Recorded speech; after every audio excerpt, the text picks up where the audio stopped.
Good afternoon to everyone. We are glad to welcome you at our webinar today. We are still going to wait a couple of minutes to let everyone who wanted to join. Meanwhile, we'll tell you a bit about organizational stuff here. So we have a section questions where you can put your questions, and we will do our best to answer them all after our presentation. Also, you can follow the announcements of our future webinars and events on Facebook, LinkedIn, and via subscription. If you don't know how to get them, please let us know. We will help you.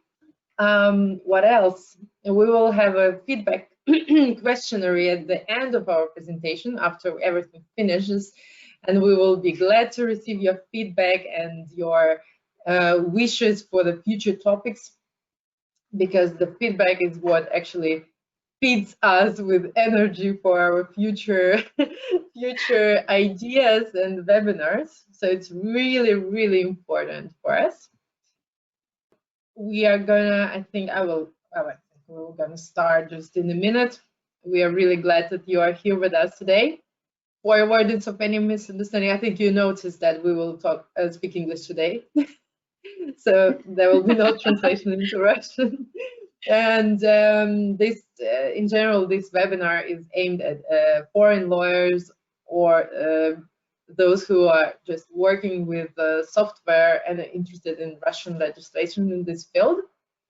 And this is the English version of our previous Russian webinar on the same topic, on the software regulation in Russia. And we saw huge interest in this topic in Russia, so we decided to give the same presentation, almost the same, for English-speaking lawyers, so that they can also enjoy the knowledge about the Russian regulation in this field.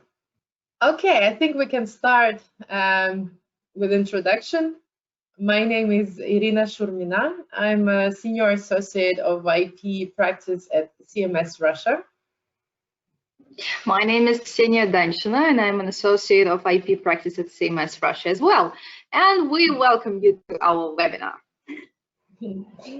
Yes, and today we are talking about 5 legal issues about software in Russia, from development to sale.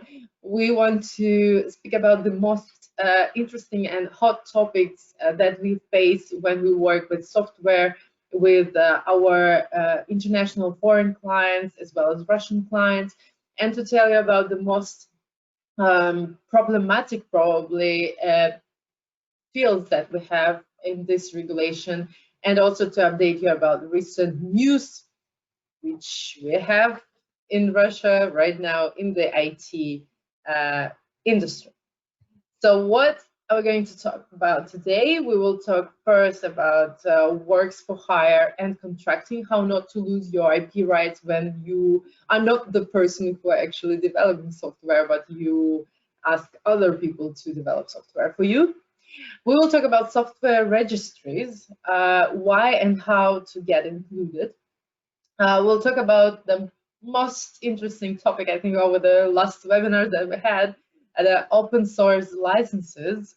Is it friend of foe, actually? And it's almost the same around the world, but we will pay special attention about this in our webinar as well.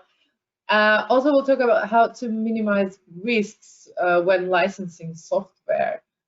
Maybe it may seem that it's an easy question, but there is something that we need to tell you.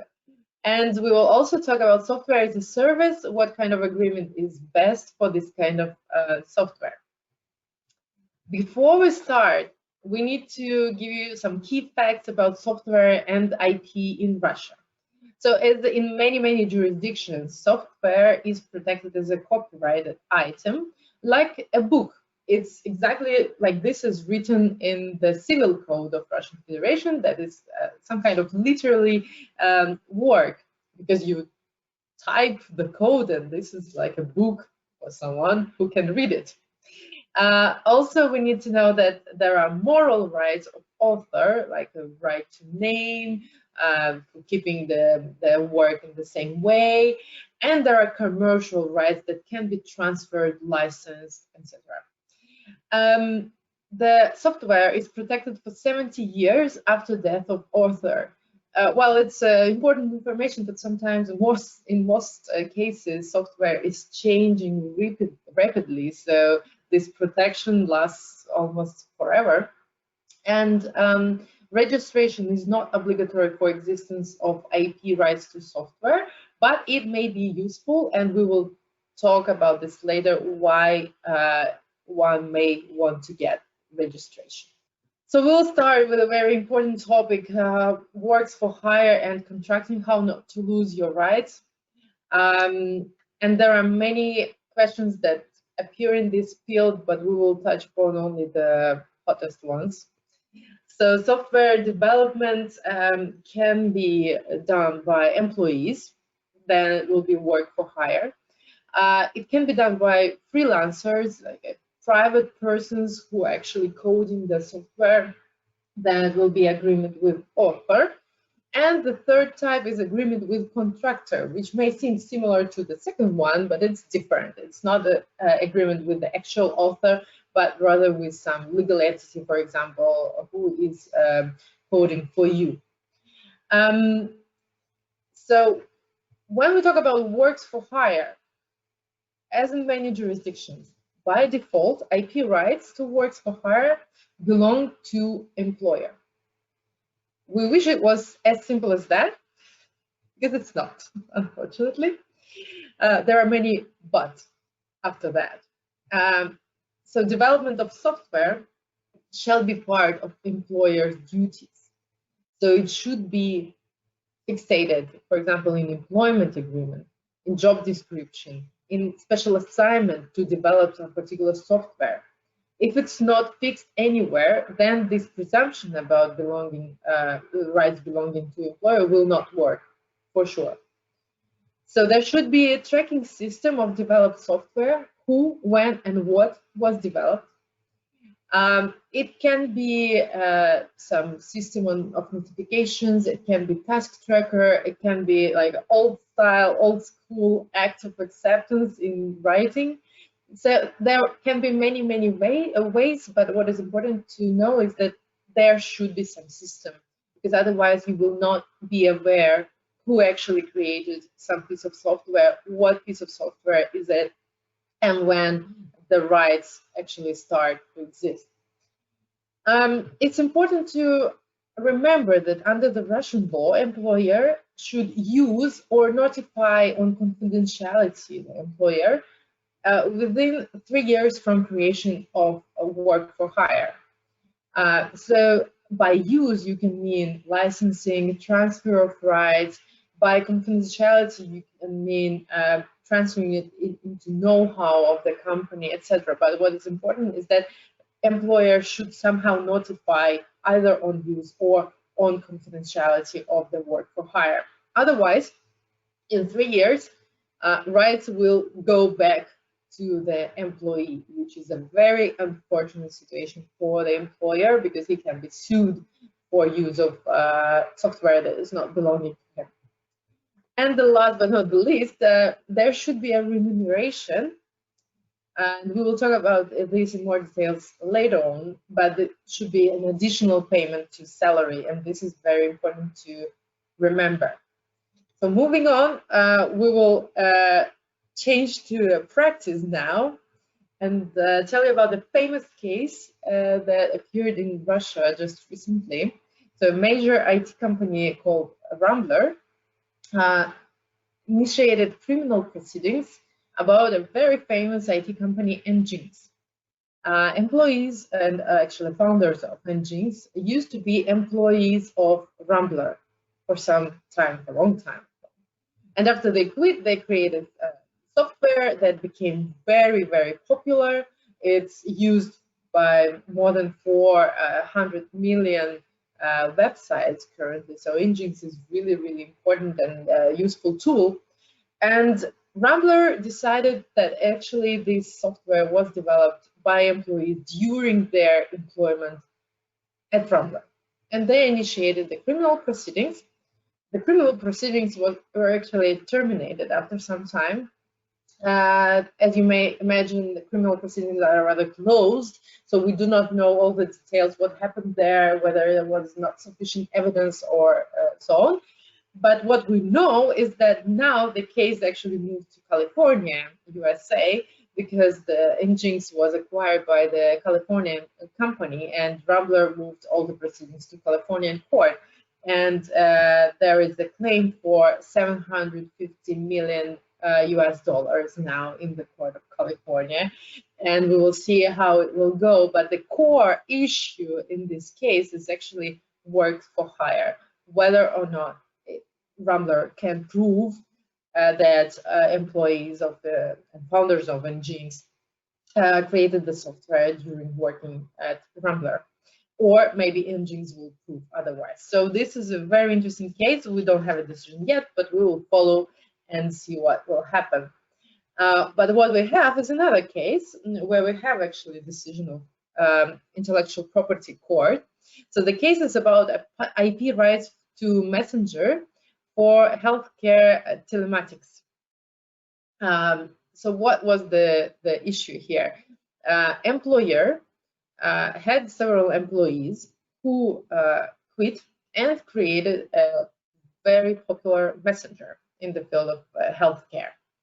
And the employer said, wait a minute, this must be the messenger that they were creating while they were working for me.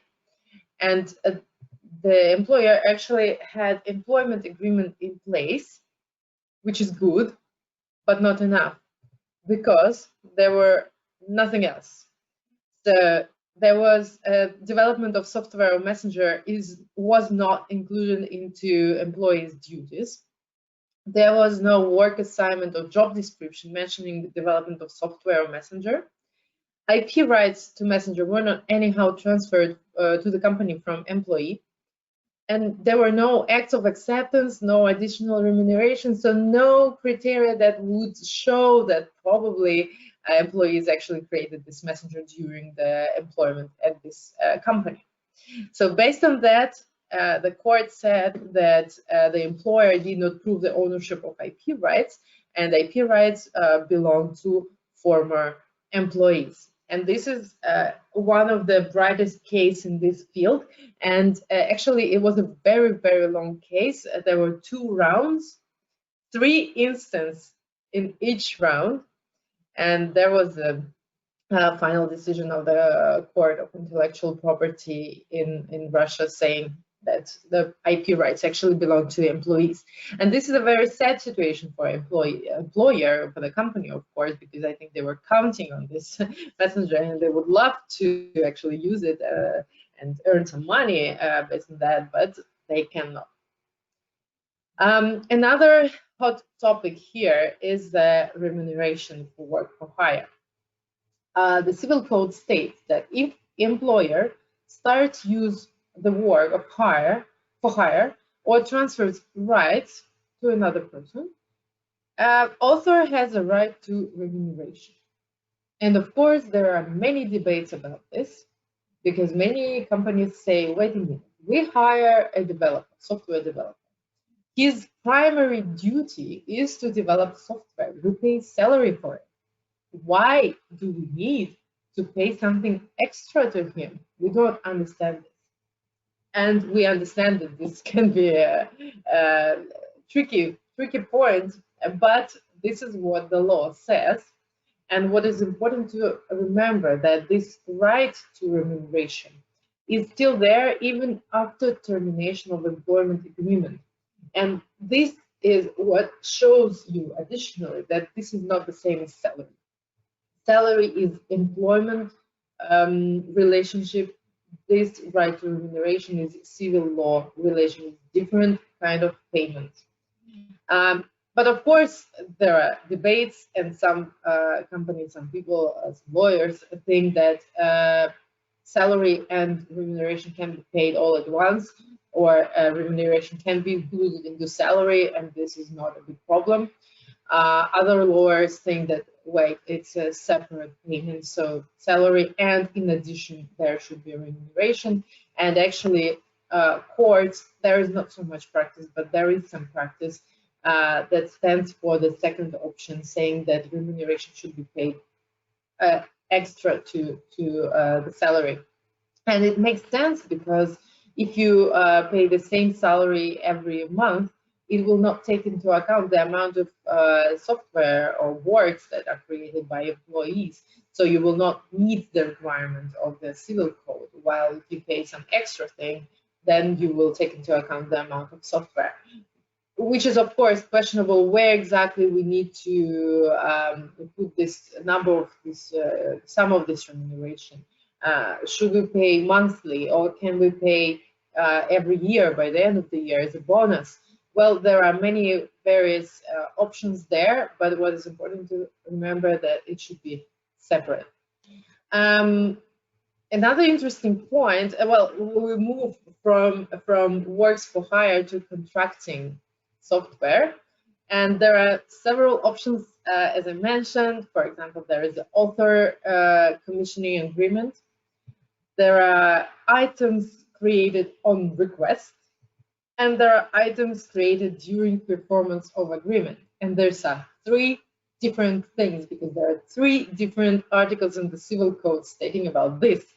Although it may seem very confusing, and we will not go into too much details about this, but what is important, really important to remember, is that under the first agreement, rights to the developed software will belong to the author. So if you are commissioning something and you're working with freelancer, make sure that you clearly state in the agreement that all rights belong to principal, not to author. This is very important. Under the agreement that is aimed at creation of IP items, by default, rights will belong to principal, otherwise can be stated in the agreement, but at least here it's more or less what can be expected from this kind of agreement.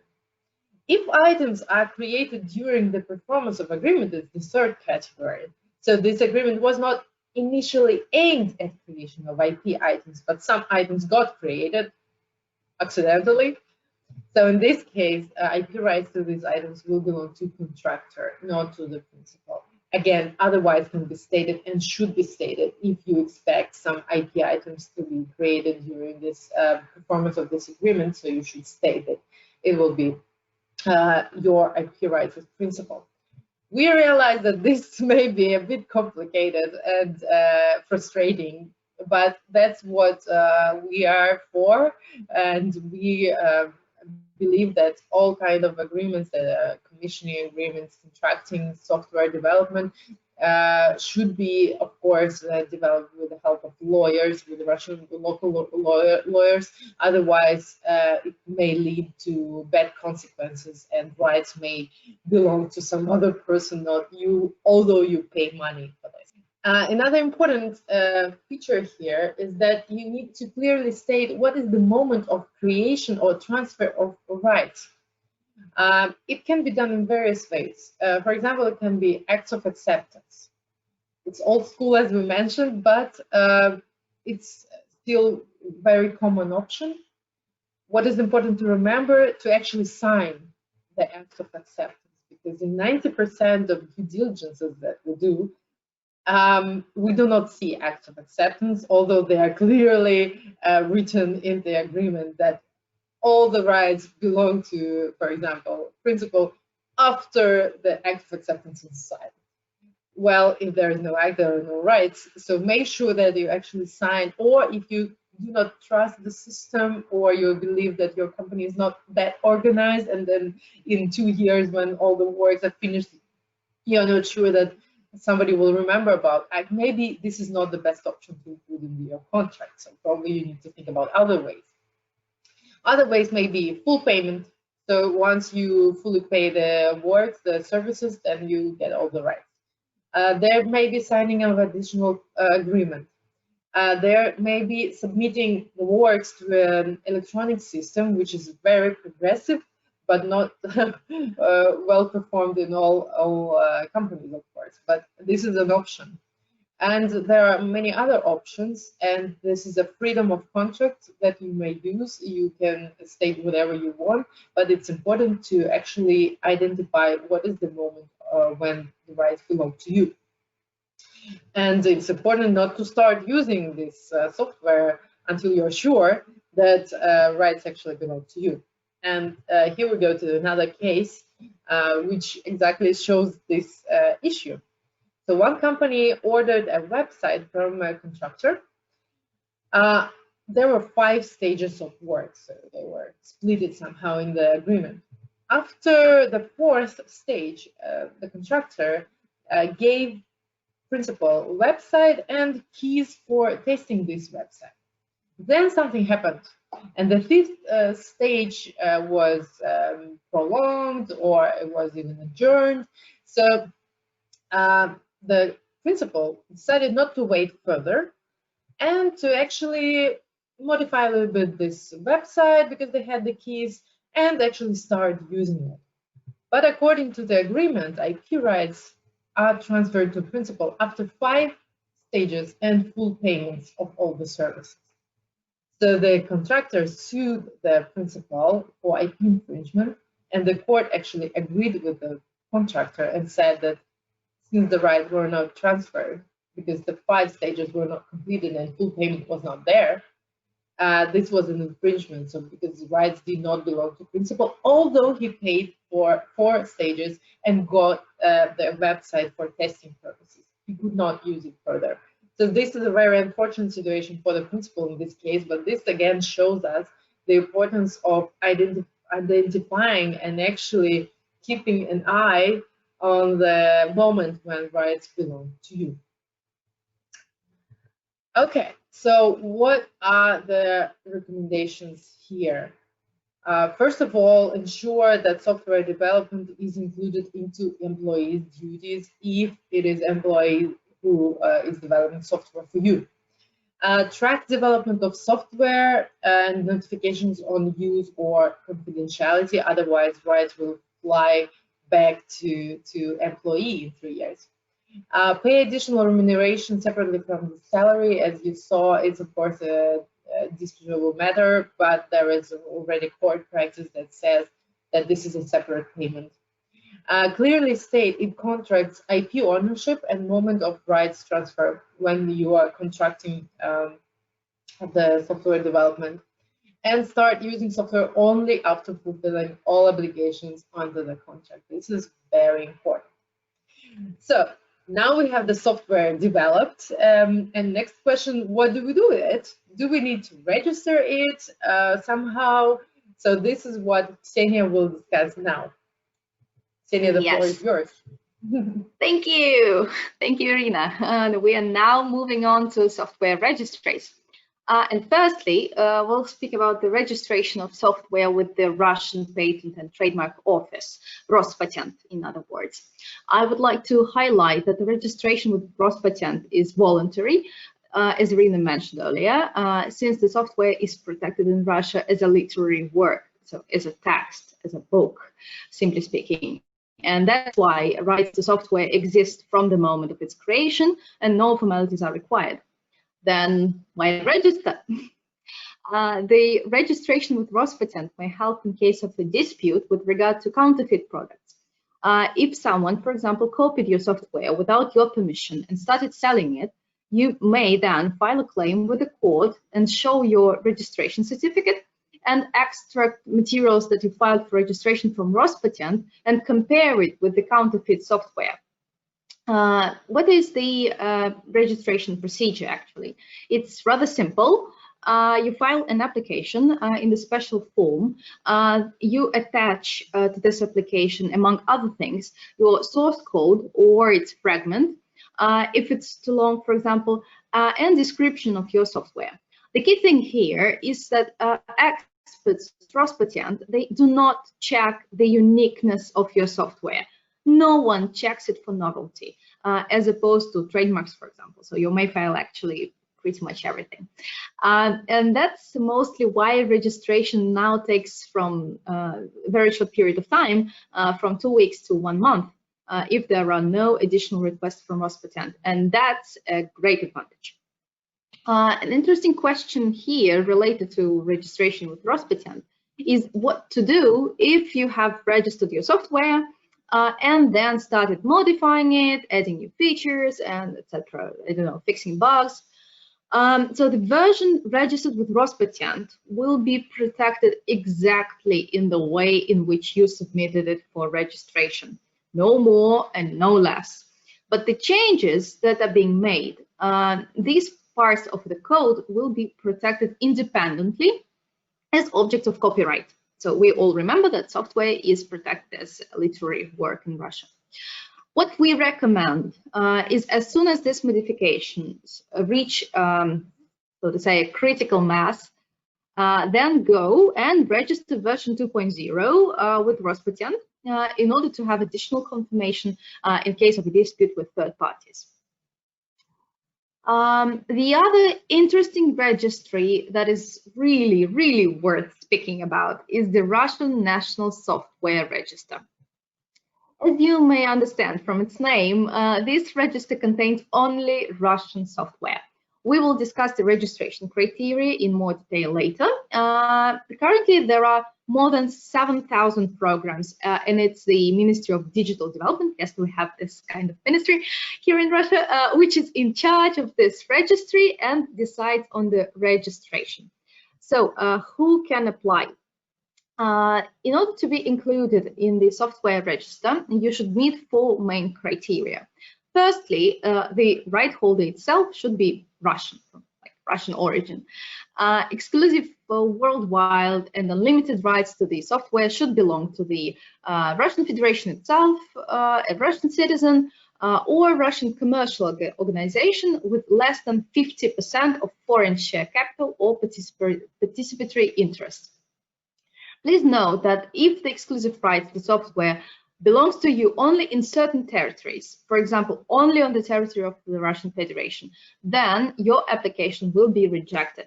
The rights should belong worldwide.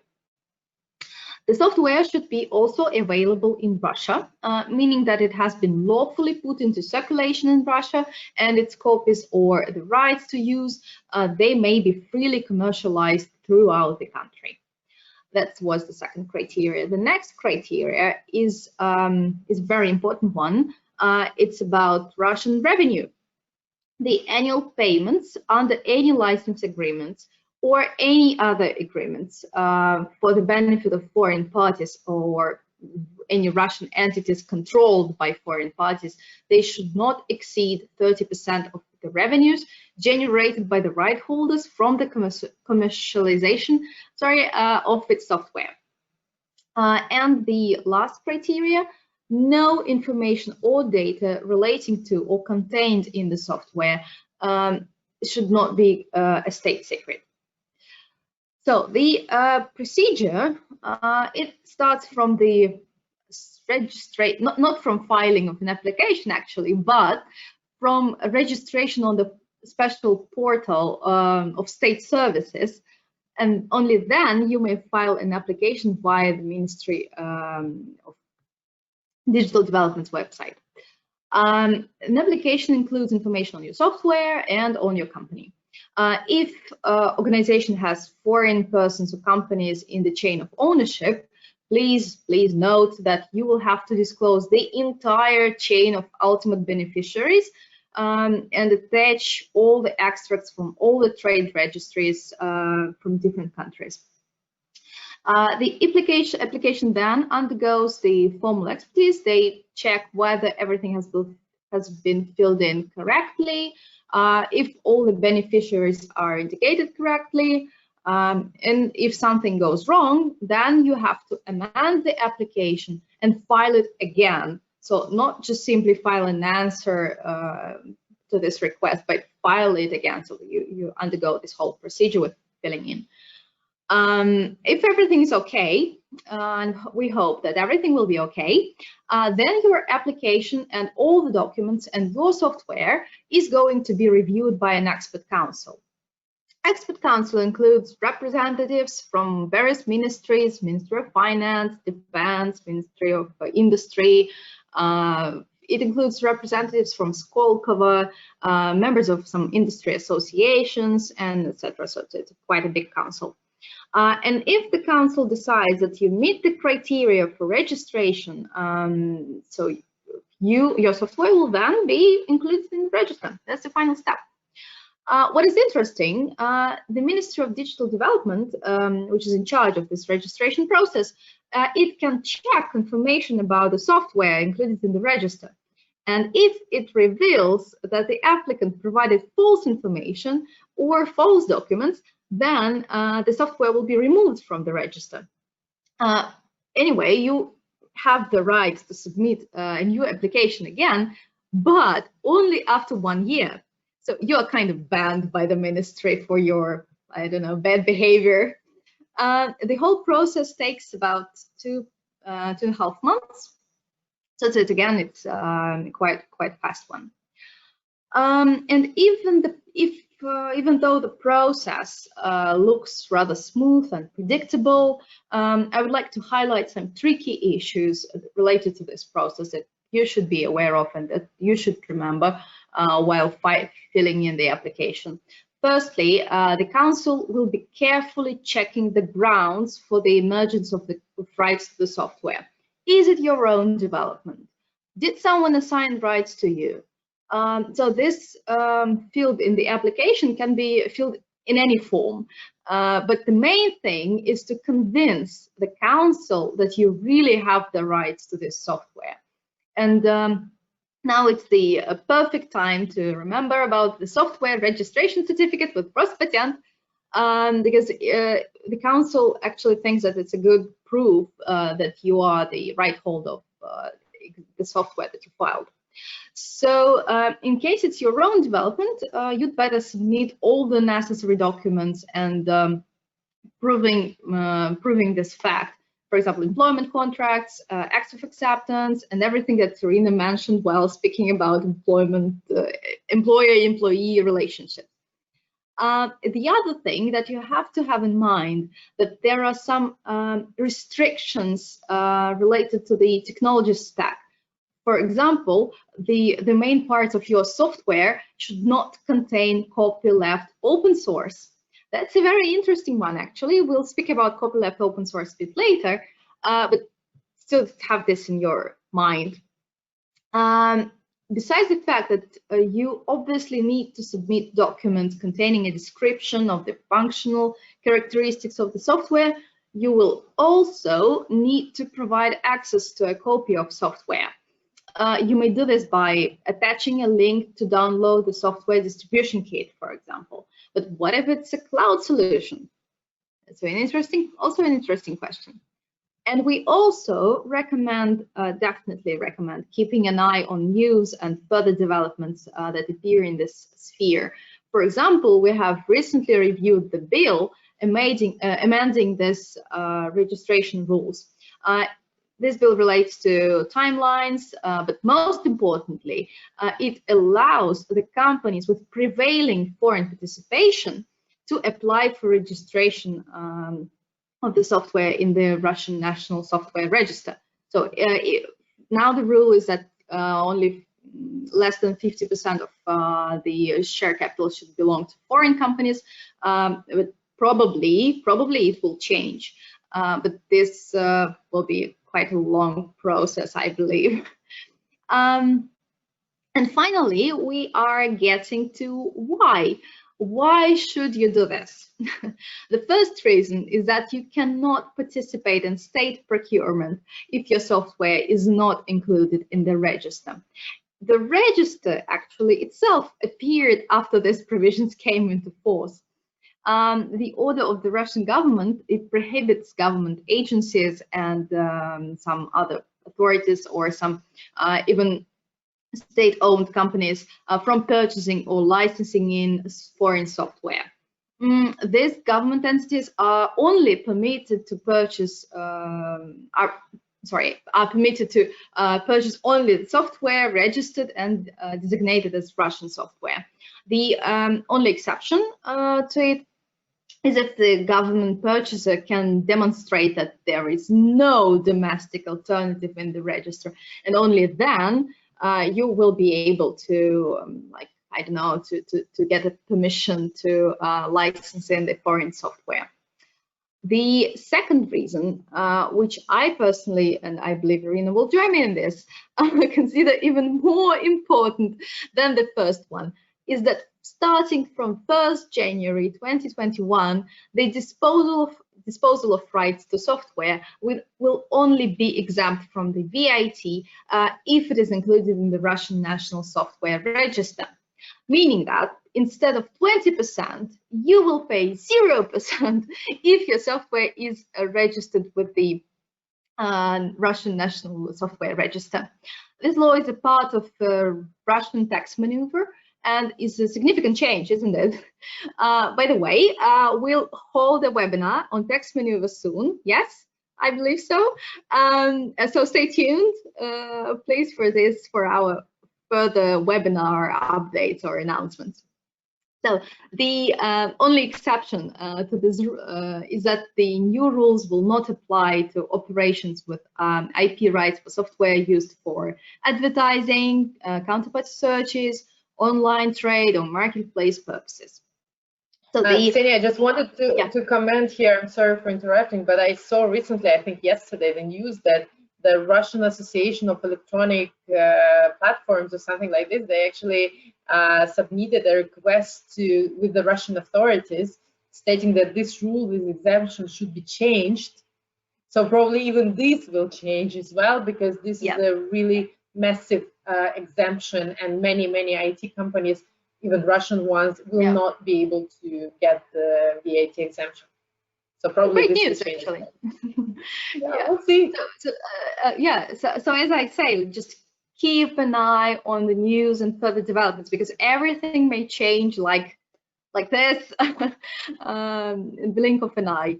So interestingly, the amount of programs registered in the Russian software register, it has significantly increased recently. I have checked it.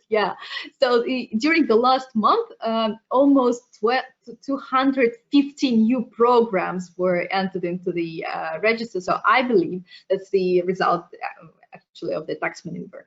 So you have 77 days left to prepare and file an application for registration in the software register. So we encourage you not to waste time and get ready for this in order to obtain all these benefits. So we are now moving on to open source, as I have promised you. I will try to just briefly remind you of the tricky issues related to open source. It's common in all countries, and there is no Russian specifics in this issue, but it's a very important question that we always highlight. And for the Russian-speaking listeners, please note that we have 2 webinars which it touches upon the open source issue. So you may find them on the YouTube channel. We'll give you the link later, and check this information also there. And so, what is open source?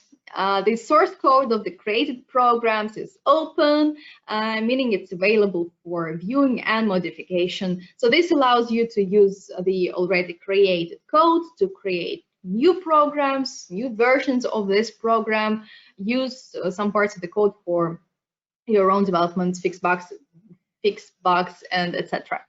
So the open source code, it is distributed under specific licenses, and there are 2 main types of them: copyleft and permissive licenses. Copyleft licenses are free licenses that require you to distribute derivative products, so your programs, under the same license. That is, if you used a library under a copyleft license in your program, then you will have to distribute your program under this copyleft license. We'll discuss this later, like using illustrations and etc. The task of permissive licenses, on the other hand, is to permit any possible use of the product. Let's have a closer look at 2 examples of the most popular permissive and copyleft licenses. The MIT license on the left is the most widely known permissive license. If a developer does not care how his code will be distributed further once it is published, the choice often falls on MIT licenses.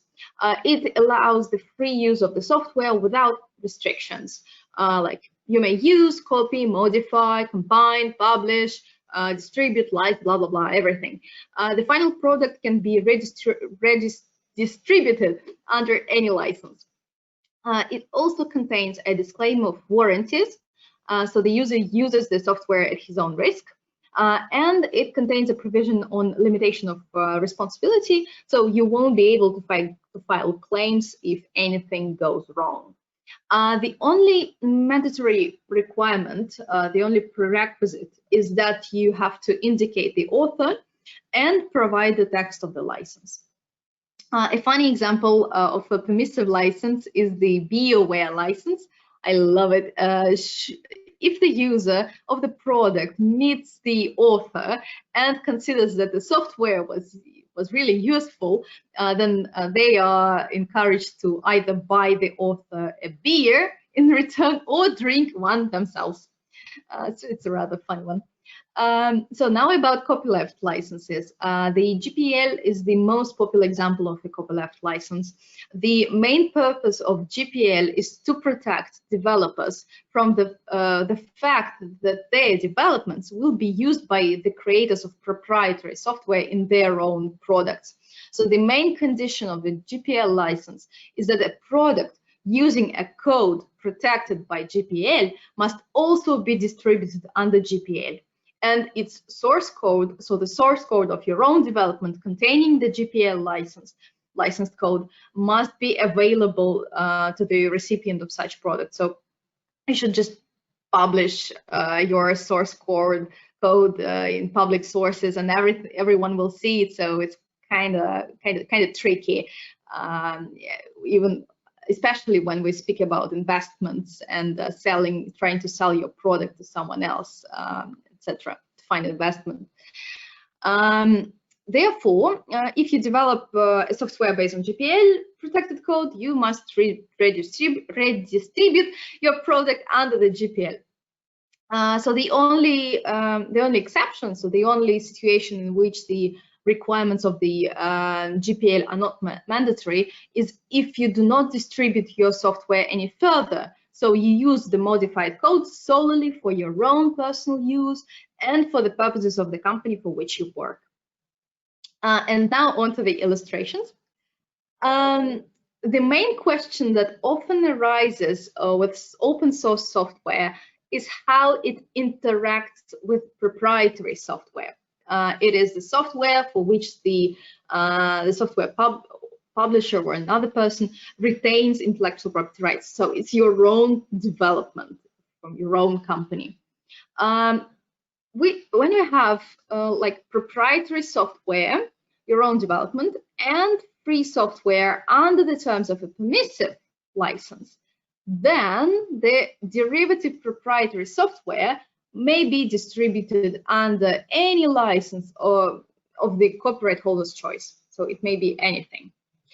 If we have a proprietary software, your own development, and the free software under copyleft license, then the derivative software will be free and should be distributed under copyleft license.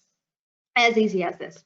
The other interesting situation is when you have proprietary software, so your own development, and free software under a permissive license, and free software under a copyleft license. I believe you get the point, and the derivative product will be free and should be distributed under a copyleft license, like in the second example.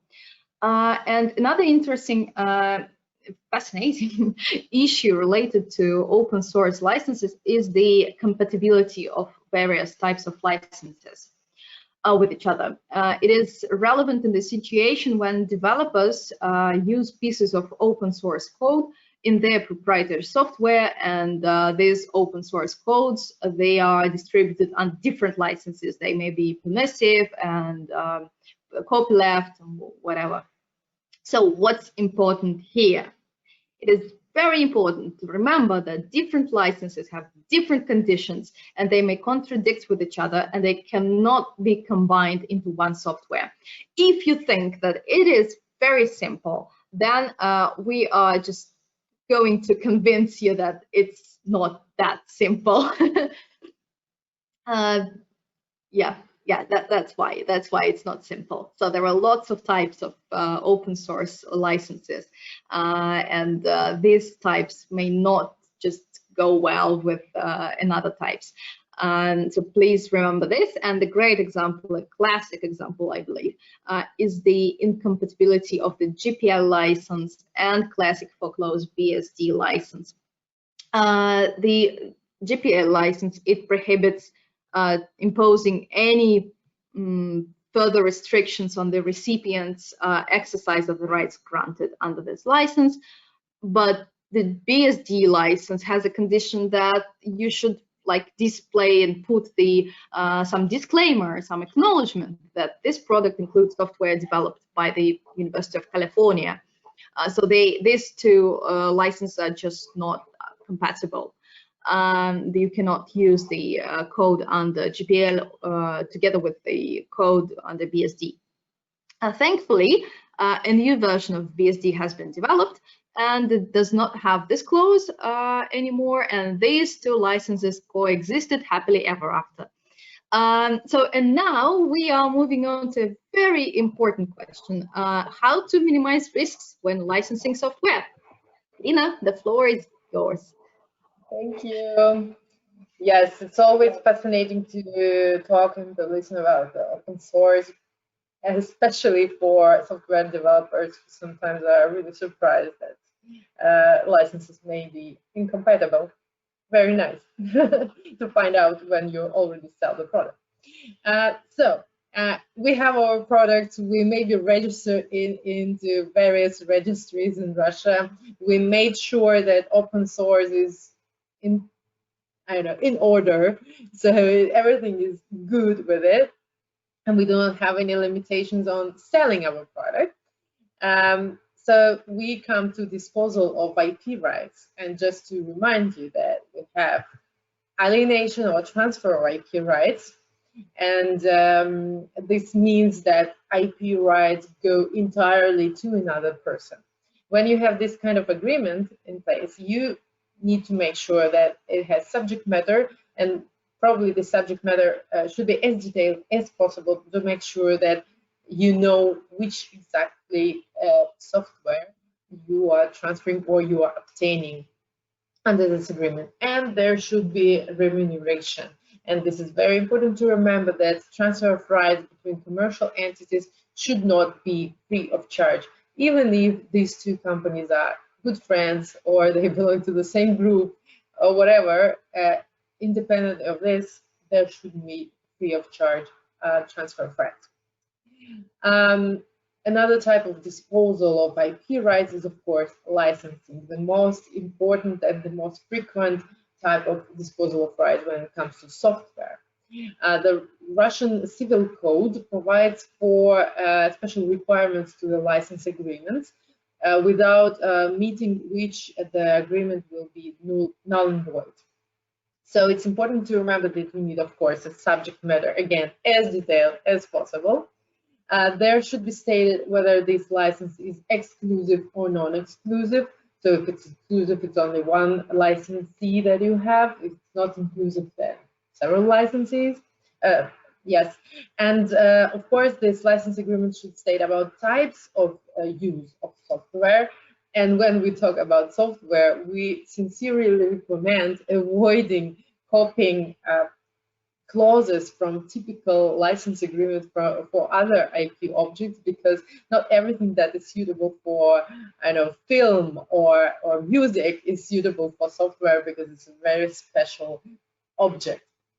There should be a remuneration in any form that you wish, monthly, annually, lump sum, just once, anything but or royalty. So, but it should be there and should be possible to count. You should say whether you allow and you do not allow sub-licensing. You should state territory and term of this agreement. So I think this is pretty clear, but when it comes to types of use, especially with the software, there are some tricky points that we will talk in more details about. So software specifics include adaptation and modification. And for people who are maybe far from software development, this may seem like a very similar things. What is different there? But according to the Russian legislation, they are very, very different. So when we talk about adaptation, there is no requirement for license agreement or remuneration to do adaptation. For modification, you need an agreement and you need to pay remuneration. So what is adaptation, which seems to be very desirable because you don't need to do anything, you just can adapt your software.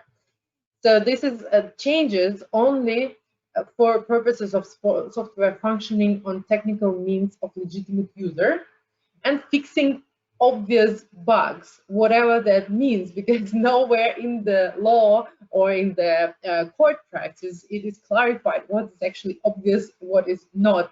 Something may be obvious for a sophisticated developer and something may be less obvious for another person. So this is quite a tricky thing, but if you just need to adapt the software for your own hardware, it seems to be adaptation, and it can be done without any license, provided that you're a legitimate user. So you probably got the license for software itself, but there is no additional license needed for adaptation.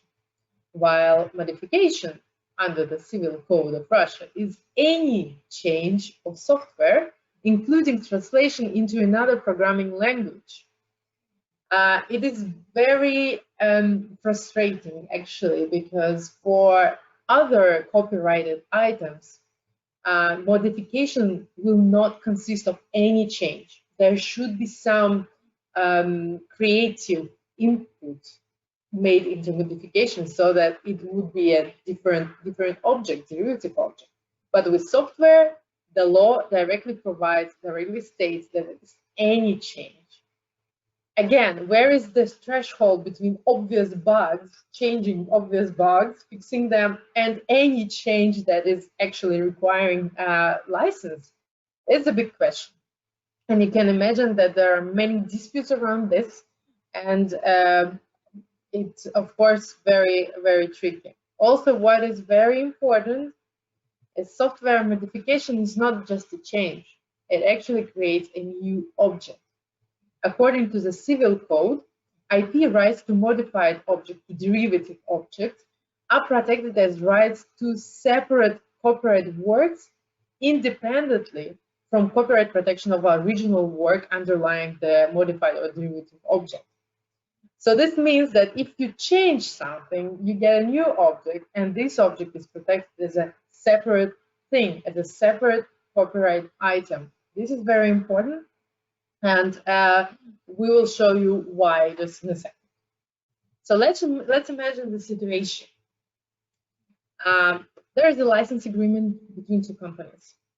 So company, blue company licenses its software to the green company. And this license actually includes modification rights. The license agreement will last 2 years, for example. This is the term of the agreement. So in 1 year, green company actually modifies the licensed software and gets a new object. And then in 1 year later, the license agreement is terminated, and there is a question: what happens with the modified, the derivative software that the green company actually developed based on the first software? And according to the Russian law, the life of this software will continue even after termination of the license agreement.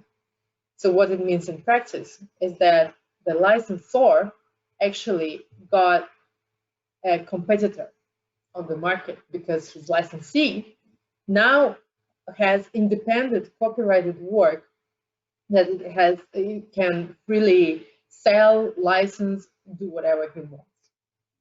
So this is very important to keep an eye on the types of use that you allow in your license agreements. And especially it's important when we talk about foreign companies that want to be included into these registries that Ksenia just talked about. And as you remember, to get the chance to be included in this register, this IP should belong to the Russian company fully for the worldwide. And this means that the Russian company should develop it. And we had a situation in practice when the foreign right holder almost issued a license with modification rights to some Russian entity that promised that they will just slightly modify it and then get included into the register. And then they will, of course, share all revenues that they receive from this modified software with the initial right holder. But the fact is that under this agreement, they could create their own software that they will own, and nobody can limit their rights because it's their IP. And of course, lawyers ruined the whole deal as usual, but we actually saved foreign right holder and his IP rights, and he made sure that he is controlling these IP rights. So to avoid this kind of situation, there are several models, but one of those is joint venture, when the foreign company and Russian company both can share the control of the rights, but a Russian company will not be able to just disappear with the IP rights that is there. So it's all possible, and it's very important to remember about modification rights, especially if you are planning to get included into the registry. So licensing key recommendations. First, ensure presence of all essential clauses under the Russian law in your agreements, and make a detailed list of licensed software to make sure that everyone understands what is actually licensed and what is not. Keep track of issued licenses to avoid the situation when you issue exclusive license and then suddenly a non-exclusive license to someone else. So because this may lead to many negative consequences for you. Keep an eye on types of use, especially on modification, right? Because it's crucial not to get a competitor of yours on the market. And take a legal advice when drafting IP contracts. We believe that we showed enough that it's very important to get lawyers involved here. So we move to our last topic here. We will talk about software as a service. What kind of agreement is best for this kind of software? But first, let's understand what's so special about software as a service. What's the difference from the traditional software? So traditional software, or otherwise called on-premise software, is installed on users' hardware. You may remember it's not so far ago that you bought the box with the software and you actually installed it via the CD-ROM to your hardware. So it was stored there. This is the traditional software. Software as a service, access to it is provided via internet. So there is no storage on your hardware. You basically click on some icon and you get access to the software as a service via browser or special application on your laptop, for example. So due to this difference, there is a massive dispute. What is a SaaS contract? Is it license or is it service? Why is it important? It's important in Russia because of VAT. So tax regulation in Russia, because licenses are exempted from VAT while services are not. So you need to pay VAT. So it seems that the dispute may be over. We are very, careful here because of the IT tax maneuver in Russia that Ksenia referred to previously. It's just recent due to pandemic. Actually, this IT maneuver appeared very fast, and we need to still analyze what is going on here. But what we see from the changes to the tax code is that disposal of IP rights to software is not subject to VAT as previously, but what is added, including by providing remote access to them via internet. This is a very important part of the sentence because it actually refers to software as a service, and we finally see that licensing and SaaS is actually kind of the same, at least in terms of tax law, which is crucial.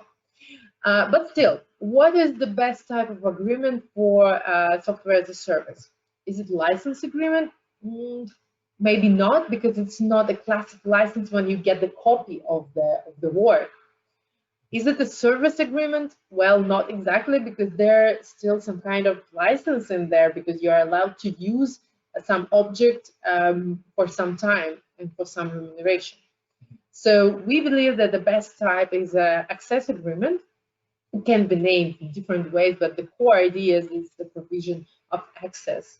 And what kind of provisions should be there? It's of course subject matter with a specification. It's a way how the access is actually provided and what use is actually allowed. Amount of users, because normally it's a subscription for a limited amount of users.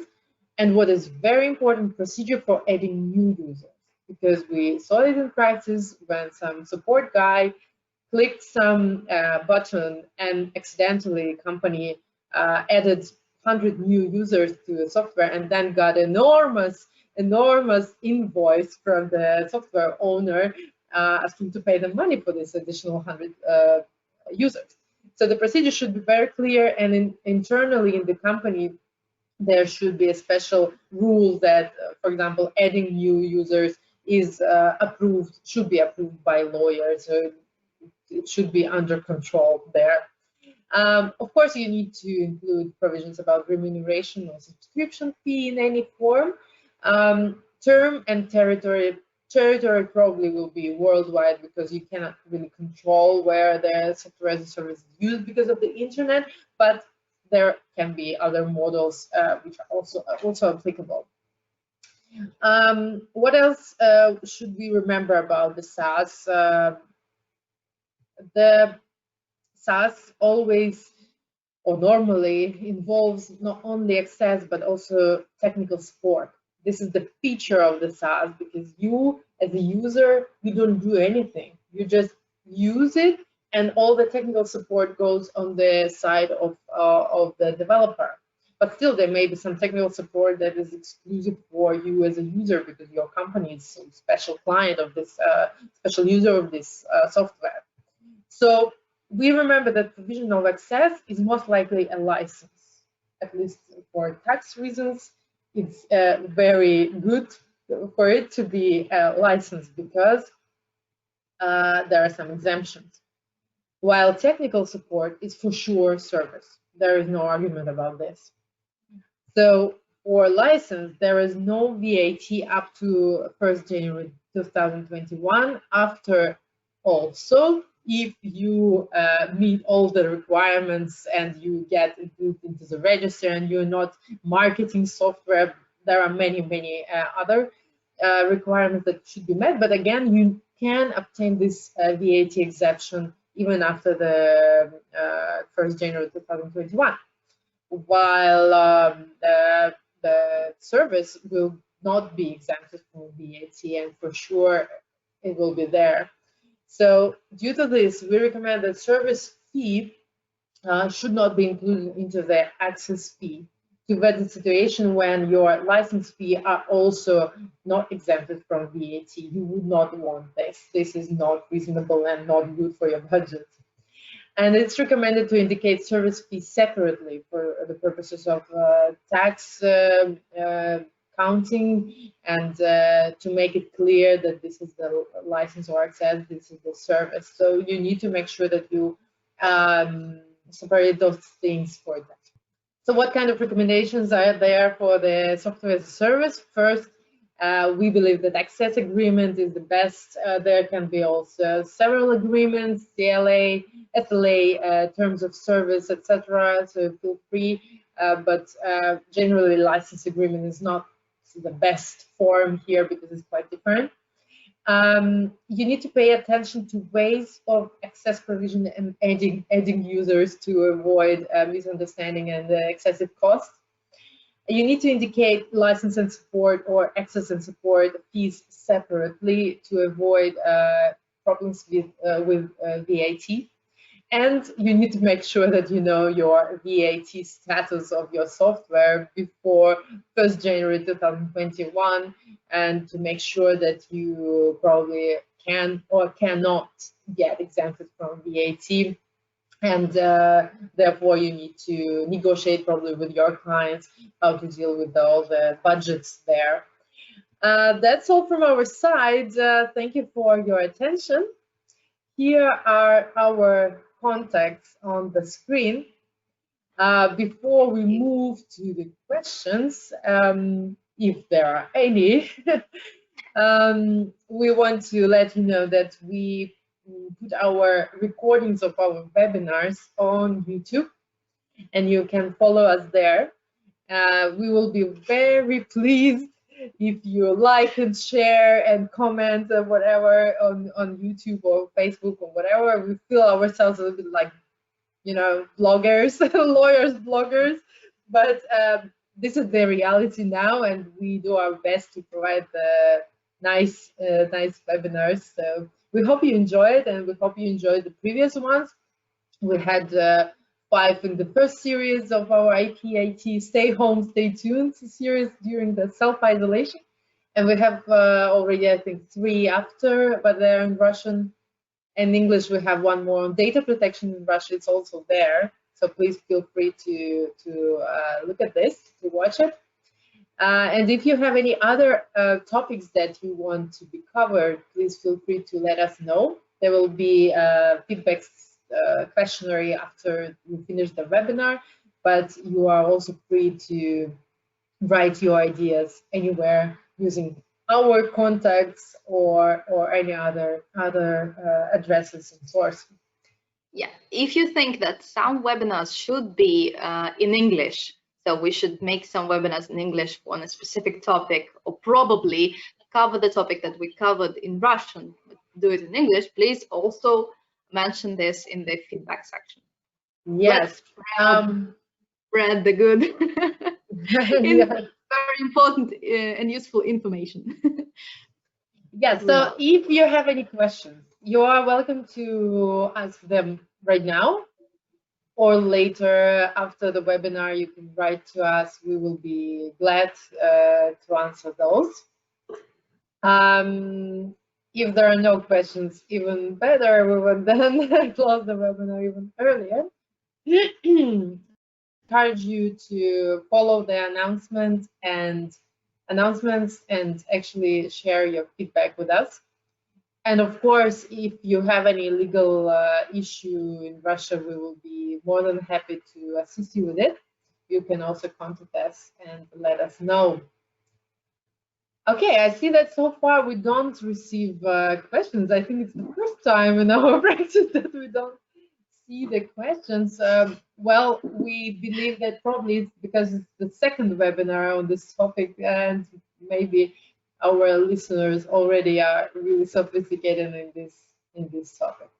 Oh, there is a question. Oh, we are waiting for the question. We are waiting for the question. Just thank you. Typing very fast. We're not leaving yet, so you're don't rush. Yes. Oh, our organizers say that people are writing thanks. We thank you as well that you are with us today. Thank you very much. Okay. Okay, there is a question. Can no remuneration clause be included in employment agreement to avoid paying it? Thank you very much for the question. It's a very good one. Well, it's of course a disputable thing, because on the one hand, the author actually has a right to remuneration, and nothing in the law says that you can avoid paying this remuneration. So most probably this will be an in a violation of his rights. On the other hand, it's so sad, of course, if you have a developer and you pay him salary for developing software, why would you pay something extra? But as lawyers, of course, we will say that no remuneration clause is risky. So it's better to establish some kind of remuneration. It may be not so huge remuneration, but it should be there because the law says so. I hope we answered this question. I'm just checking. If you're also typing very fast and trying to, just write a plus, put a plus, and we'll wait for this question if you have one. So yeah, just in order to make it more, yeah. Oh yeah, we have it. We have more. Oh, I see some thankful notes. Thank you for attending. We are really pleased to see you here. Even if we don't see you. We don't see you, but we know that you are there. Yes. Okay. Do we need to add any data protection clauses in the SaaS agreement? That's a very, very good question. Thank you very much. As data protection lawyers, privacy lawyers, we are of course of opinion that data protection clauses should be everywhere nowadays because it's very important, especially in case of some inspection. But yes, I think that it's very important especially for SaaS agreement, because storage of all data is conducted on the service of software owner or developer. So basically, you assign storing and processing data to a third party. So probably it's for sure very useful and very important to have this kind of clauses, at least about confidentiality of data, or if you have anything else, some special processing, then you should for sure include it in there. Thank you for the question. It's very interesting. One more question. Do you think it is possible to provide access without license? The question raises because there is no copying, yes, by the client in case of SaaS. Well, we think yes, that access can be done without license. The thing is that you still need to include types of use or limits of use and other provisions that are very, very much similar to the license. And also probably for the purposes of tax legislation and regulation, it's better to somehow mention that it's kind of license. So we prefer to make like combined versions. And if you look at the agreements of major SaaS providers, you will see that all of them are combined. So there is kind of access provision, but then there is some kind of license, and then there is some technical support. So it's a combination of various agreements. Okay. I think there is one more question, Ksenia, for you. Yeah. Should the software first be registered in the Ministry digital in order to be considered the VAT exemption? Yes. So the only thing that will allow this exemption to be to exist for you is to register your software in the with the Ministry of Digital Development. So with the Russian National Software Register. Yeah, I understand that, like I said, there are 77 days left, but the registration process takes like 85 days. So there will be some overlap. And that's actually the tricky thing that you have to think about, because how would you make this process run smoothly when you have this 2 weeks or 1 month or 2 months overlap, when you suddenly have to pay VAT that you haven't paid for several years before. And but yes, firstly you have to register your software. Yes. Also, there is one more question. Can the employer and the employee shorten the period of time under which the copyright will return to an employee if the employer fails to take substantive action to commercialize or otherwise appropriate the software developed by an employee. That's a very interesting question. I think we never faced this because employers prefer to, avoid kind of situation when rights go back to employee. So probably it should be some kind of powerful employee that wants to shorten the period of time. I think this can be done by the employment agreement. But since the law says about 3 years, yeah, I think you can do this by employment agreement. It's just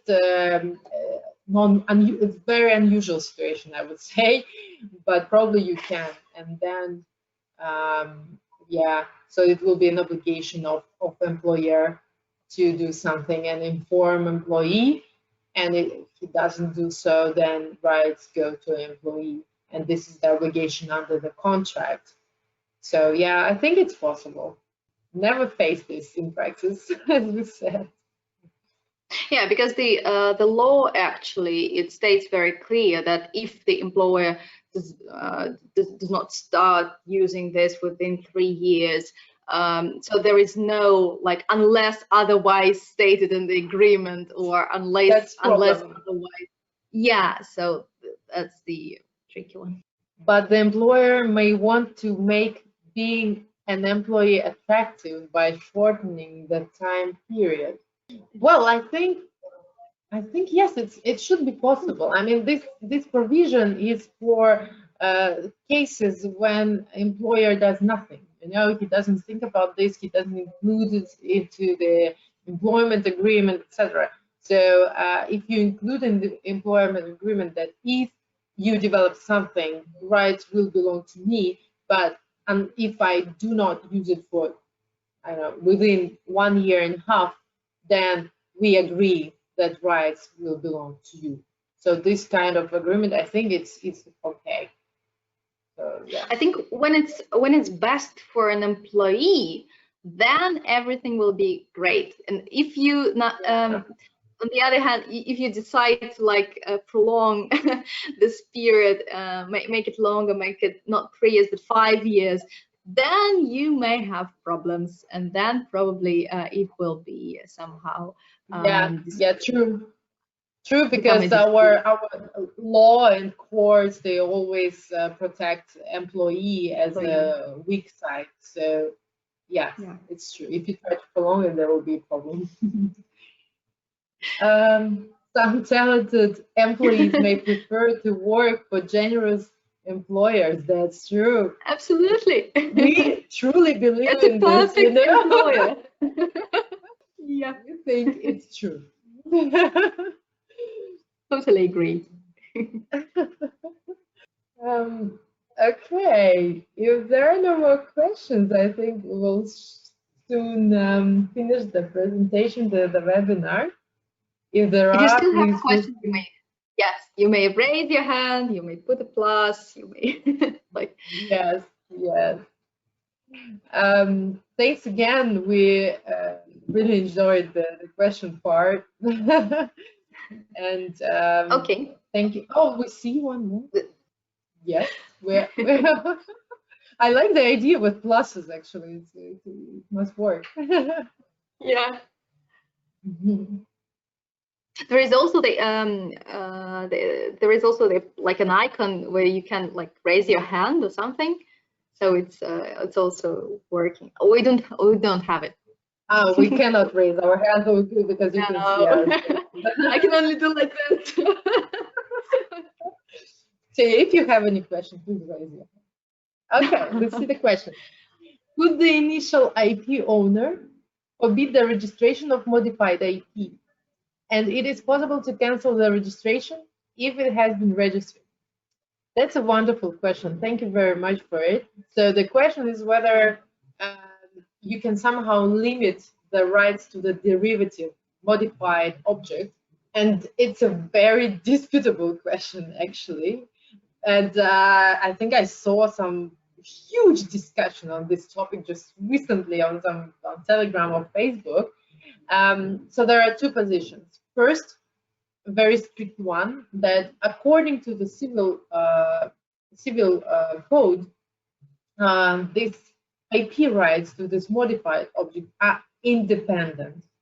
So you cannot limit IP rights to the modified object anyhow, because this is what the law says. There is another position that we have freedom of contract. And if parties agree that from the outset that yes, there is a right to modification, but this modified object cannot be used in this and that way, for example, cannot be registered, then this is the will of parties and they can do this. And so this has not been really checked by the court. As a lawyer, just a general lawyer, I would say that for me, the independence of the object sounds more safe because it's directly stated by the law. But of course, I understand that everyone wants to introduce into the agreement this kind of provision. You can introduce this into provision. Whether you can actually enforce it afterwards, I have doubts because of the civil code. But of course, you can try. And I would be really glad to see some kind of court practice, normal, reasonable court practice on this. I hope not in your case. Not in your case, it will not go to court. I hope so. But in general, we are in luck of this kind of practice. We have another question regarding getting of access. Do you think that getting of access is a kind of use in accordance with civil code? That's a good question, and that's why license is not directly suitable for software as a service. That's why we said that, because you don't actually get the copy, and there is no particular kind of use that is listed in the civil code that actually appears to be similar to getting access to something. That's why this whole conversation about license of service was there. But I also think that it is similar. It is similar to what is meant by the civil code. Therefore, it should be treated as a license, at least for the tax purposes. And this is the most important purpose, right, that we have. So, since civil code was drafted when SaaS was not so well spread, probably wasn't taken into account, but now it seems to be really similar, especially since software as a service gets such a popularity and spread. Why can we limit rights of SaaS providers and SaaS developers compared to the traditional software, which is not that modern and popular? That would be weird. That's my opinion on that. Okay, let's wrap it up. Yes, I think so. If you happen to remember that you wanted to ask us something, please let us know. Again, our contacts will be just here. Again, and you will get this presentation and you will get the recording of the webinar. We will be happy to help. And thank you once again for joining us today. And please give us some feedback on the questionnaire or otherwise. We'll be happy to have it. Thank you all. Thank you very much. Have a nice evening, Friday, weekend. Everything. Day. Have a nice everything. So stay safe. See you later. And see you later. Thanks.